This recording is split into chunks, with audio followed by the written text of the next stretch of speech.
Il se retrouve dans une secte à son insu à travers un partage de connexions orange. Découvrez comment ce garçon de 17 ans est décédé après avoir vécu plusieurs phénomènes surnaturels en passant par l'apparition d'un monsieur dans sa chambre toutes les nuits pour lui déposer d'énormes sommes d'argent et pour avoir raté sa condition. Famille, après cette histoire, vous allez comprendre que le porte-monnaie magique est trop lent.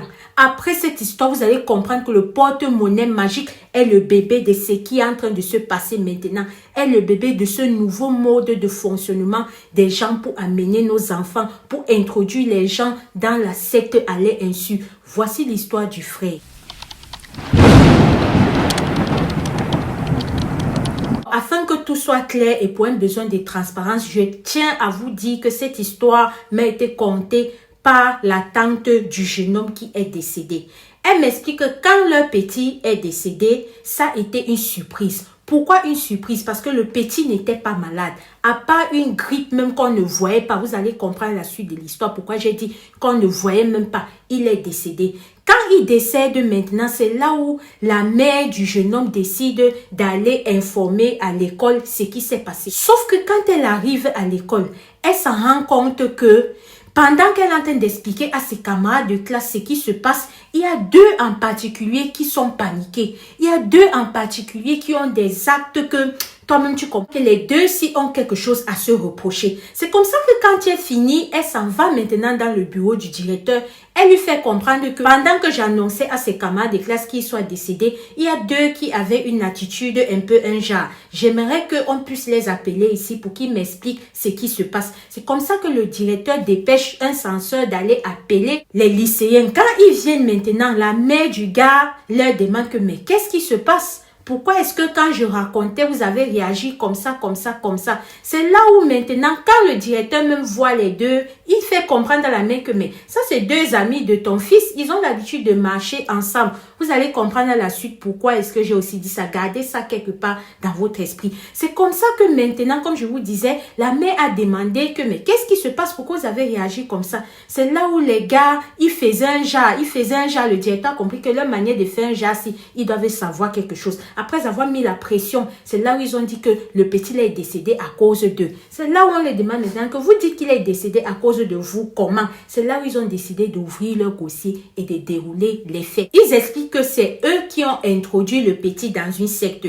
à travers un code de partage de connexion illimitée d'Orange. Alors le processus était simple. Quand ils donnent le code là à quelqu'un, en l'occurrence comme ils ont donné au petit là, c'est comme ça que de temps en temps, dans un premier temps, le petit recevait les petites connexions free, Ensuite de cela est venu les petits transferts d'argent, pas de grandes sommes, les 5, les 10 000, les 8 000, les ceci. Sauf que passé de cela, ça a encore grimpé d'un point. C'est parti maintenant au niveau où tous les soirs, le petit recevait dans sa chambre un monsieur qui apparaissait dans sa chambre et qui venait lui déposer l'argent, les 5 000, les ceci, les cela. Au fur et à mesure que le temps passait, le gars est resté, il avait la connexion et tout. Sauf que du jour au lendemain, il a commencé à se sentir mal. Il a commencé à dire à sa tante, parce que là, c'est la mère du gars qui est en train d'écouter l'histoire que les enfants sont en train de raconter à l'école. Mais sinon, le gars, lui, il vivait chez sa tante, qui est la petite sœur de la mère.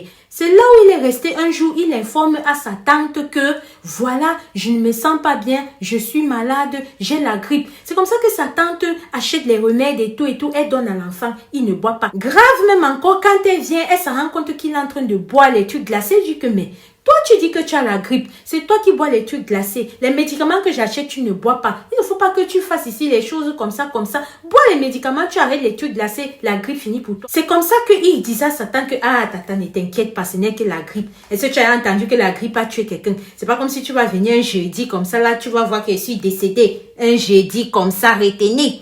C'est pas comme si tu vas venir un jeudi comme ça, tu vas voir que je suis décédée. Quand sa tante ne faisait que parler, il ne faisait que réagir comme ça. Devinez quoi? Un jour, sa tante est partie au travail. C'est comme ça qu'il est resté à la maison avec les enfants de sa tante. C'est comme ça que la fille de sa tante, sachant qu'il ne se sent pas bien, ne voyant non pas que ce jeudi-là, il sort pour venir, elle décide d'aller le réveiller que papa, tu dors quoi depuis là? Lève-toi quand tu viens prendre ton déjeuner pour boire les médicaments. Elle arrive, elle secoue, que le petit est parti un jeudi. C'est là où maintenant, quand il part comme ça, la sœur appelle la tante viennent, ils ne comprennent rien. C'est comme ça qu'ils appellent aussi maintenant les parents du petit qui vivait au village. Parce que lui, il est venu en ville fréquenter chez sa tante. Elle appelle maintenant les parents du petit qui est au village. Elle explique.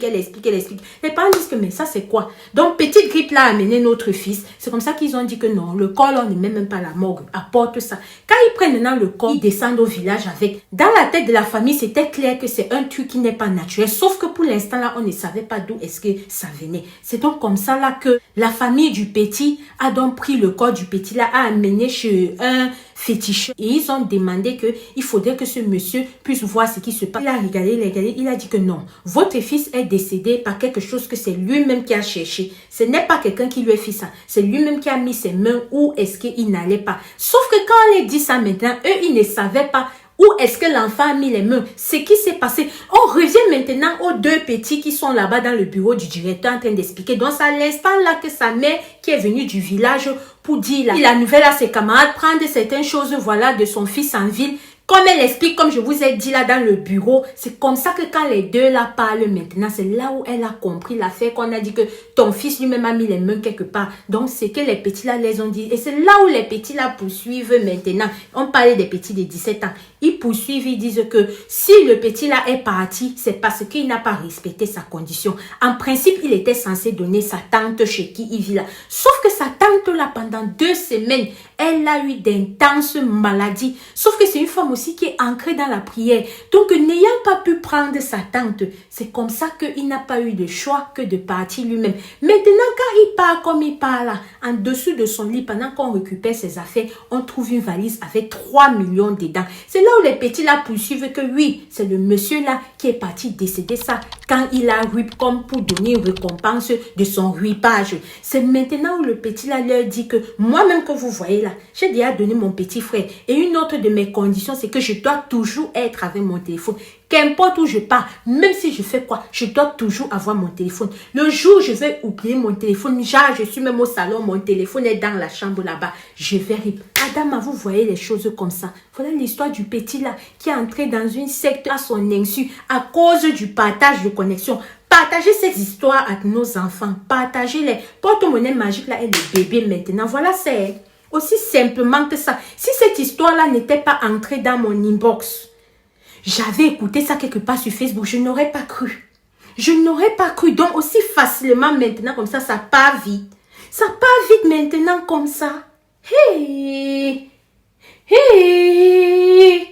Ton partage peut sauver quelqu'un, ma soeur, mon frère. Appuie sur ça. Ne garde pas pour toi. C'est de ça qu'il s'agit. Ici, Alicia Lotus. N'oubliez pas d'être prudent, de prier sans cesse parce que le dehors est miné. Ici, Alicia Lotus. On se dit à très bientôt pour une prochaine vidéo. Si toi aussi, tu as une histoire vraie ou mystique à nous confier, écris-nous soit en inbox, soit sur ce numéro qui s'affiche là. Ensemble, on va se mettre d'accord sur comment est-ce que je vais présenter ton histoire. Sur ce numéro, je ne prends pas d'appel. Vous m'envoyez juste vos audios et vos messages, soit par écrit. Ensemble, on va se mettre d'accord sur comment je vais présenter. Si tu veux que je balance tes audios, je vais utiliser une intelligence artificielle pour camoufler cela. Et si ça t'arrange, je pose. Mais si tu ne veux pas, je vais raconter l'histoire comme j'ai raconté celle-ci. Famille, le dehors est miné, triplement miné, triplement miné. Voilà ça. Partage la vidéo, abonne-toi, commente, like. Ça ne mange pas de pain et ça m'aide pour le référencement. Peace.